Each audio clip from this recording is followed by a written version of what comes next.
ഈ കഥയിലെ നായകൻ ഈഥൻ ഒരു TSA ഓഫീസറാണ്.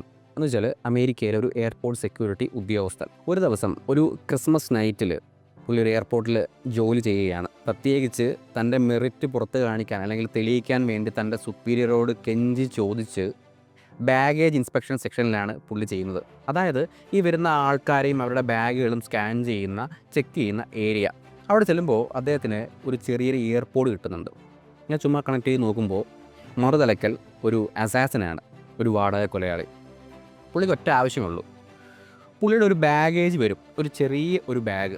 അത് സ്കാനിങ്ങിൽ ഓക്കെ പറഞ്ഞ് കടത്തി വിടണം. പക്ഷേ ആ ബാഗിലുള്ളത് ഒരു വിനാശകാരിയായ ഒരു വലിയ പ്രശ്നമുണ്ടാക്കാൻ കഴിയുന്ന ഒരു വസ്തുവാണ്. തുടക്കത്തിൽ ഈ വാടക കൊലയുടെ സംസാരം ഒരു കളതമാശയായിട്ടാണ് ഇതിന് തോന്നുമെങ്കിലും പെതുക്കെ പെതുക്കെ പുള്ളിക്കാരന് പേടി തോന്നുന്നു.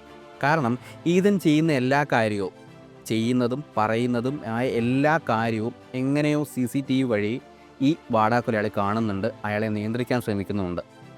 ആദ്യം ഒന്ന് പേടി തോന്നുന്ന ഈതൻ പെതുക്കെ ഇക്കാര്യം വളരെ രഹസ്യമായിട്ട് ആരും കാണാവുന്ന പോലെ തൻ്റെ ഒരു കൊളീഗിനെ അറിയിക്കുന്നു. അടുത്ത നിമിഷം ആ കൊളീഗ് കൊല്ലപ്പെടുകയാണ്, എയർപോർട്ടിനകത്ത് വെച്ച് തന്നെ. അതോടെ ഈതന് കളി കാര്യമായെന്ന് മനസ്സിലാകുന്നു. വാടക കൊലയാളി ഈതൻ ചെയ്യുന്ന എല്ലാ കാര്യങ്ങളും അയാളുടെ വിരൽ അനങ്ങുന്നത് പോലും വരെ കൃത്യമായി വാച്ച് ചെയ്യുന്നുണ്ട്. അതിനുശേഷം വാടക കൊലയാളി ഈതനെ ഭീഷണിപ്പെടുത്തുന്നത് ഒരൊറ്റ കാര്യത്തിലാണ്, അതേ എയർപോർട്ടിൽ വർക്ക് ചെയ്യുന്ന ഗർഭിണിയായ ഈതൻ്റെ ഭാര്യയെ വെച്ച്. ആ വാടക കൊലയാളി പറയുന്ന ബാഗ് സ്കാനിങ്ങിൽ ഒരു കുഴപ്പവുമില്ല എന്ന രീതിയിൽ ഈതൻ കടത്തി വിടുകയാണെങ്കിൽ ഒരു വിമാനത്തിലുള്ള മുഴുവൻ പേരും മരിക്കും. ഇനി അഥവാ കടത്തി വിട്ടില്ലെങ്കിൽ ഗർഭിണിയായ തൻ്റെ ഭാര്യയും തൻ്റെ സുഹൃത്തുക്കളും ആ എയർപോർട്ടിൽ കൊല്ലപ്പെടും. മുഴുവൻ കാര്യങ്ങളും, അയാളുടെ വിരലടക്കങ്ങളും അയാളുടെ നോട്ടങ്ങൾ പോലും കൃത്യമായി ശ്രദ്ധിക്കുന്ന വില്ലനാണ് കൂടെയുള്ളത്. ഇതിനെന്ത് ചെയ്യാൻ കഴിയും?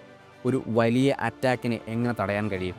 2024 ടാരൻ എഗർട്ടൺ, ജേസൺ ബെയ്റ്റ്മാൻ എന്നിവർ പ്രധാന വേഷങ്ങളെത്തിയ ക്യാരി ഓൺ എന്ന സിനിമയെ പറ്റിയാണ് ഞാൻ പറഞ്ഞു വന്നത്. മുൻപ് DC യൂണിവേഴ്സിൽ ബ്ലാക്ക് ആഡം എന്ന സിനിമ സംവിധാനം ചെയ്ത ജോൺ കോളൻസിയറയാണ് ഈ പടത്തിൻ്റെ സംവിധായകൻ. ഒരു പക്ക ത്രില്ലർ എക്സ്പീരിയൻസ് ആണ് ഈ സിനിമ തരുന്നത്. ഒരുപക്ഷേ ഒരു കാറിനകത്ത് വെച്ച് കിടക്കുന്ന ഒരു ഫൈറ്റ് ഇത്ര ഗംഭീരമായി എക്സ്പ്ലോർ ചെയ്തത് ഈ സിനിമയിലായിരിക്കും. അവസാനത്തെ ഒരു അരമണിക്കൂർ, എസ്പെഷ്യലി ആ ക്ലൈമാക്സ് പോർഷൻസൊക്കെ അതിഭീകര ഗൂസ്ബംസ് തരുന്ന സംഭവങ്ങളാണ്. ഒരു ഓൾമൈറ്റി എന്ന് പറയാവുന്നൊരു വില്ലനെ ഒരു നിസ്സാരനായ ഒരു എയർപോർട്ട് സെക്യൂരിറ്റി ഓഫീസർ എങ്ങനെ കീഴടക്കുന്നു, അത് ഭയങ്കര ലോജിക്കലായിട്ട് എക്സ്പ്ലെയിൻ ചെയ്തിട്ടുണ്ട്. ക്യാരി ഓൺ ഇപ്പോൾ നെറ്റ്ഫ്ലിക്സ് സ്ട്രീം ചെയ്യുന്നുണ്ട്.